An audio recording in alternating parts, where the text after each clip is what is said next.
तो मदन मोहन का टीला देखा है? इस टीले पे चढ़ करके एकांत में दोपहर के समय खूब रोए कि भगवान मुझे वृंदावन वास दे दो। कहीं भी अगर एक कोने में मैं पड़ा रहूं, वृंदावन से कभी बाहर न जाऊं तो मेरा जीवन सार्थक हो जाए। प्रभु अब मैं रास के बिना नहीं जी सकता, अब मैं वृंदावन के बिना नहीं जी सकता।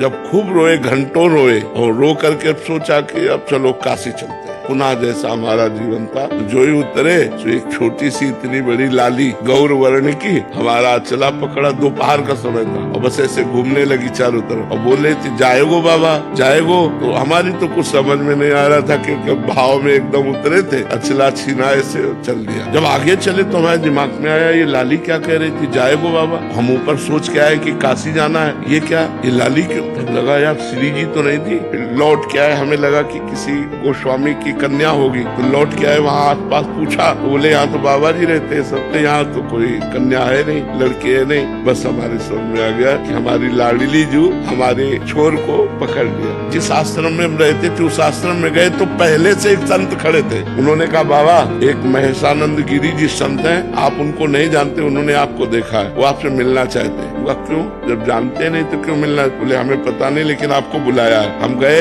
बोले वहाँ जहाँ आप रह रहे हो वहाँ अनुकूल आपके नहीं होगा, एक कमरा है एकांत में, आप यहाँ रह लीजिए। आप क्या व्यवस्था लाडली जी की, और आज देख लो सब व्यवस्था होगी। यहाँ वृंदावन वास के लिए एकमात्र केवल रोना ही साधना है कि लाडली जी दीज जाए और वो पास दे दे तो सब व्यवस्था बन जाए। यहाँ कोई धन बल से वृंदावन नहीं रह सकता, क्योंकि पास जब तक नहीं होगा तब तक वृंदावन वास नहीं होगा।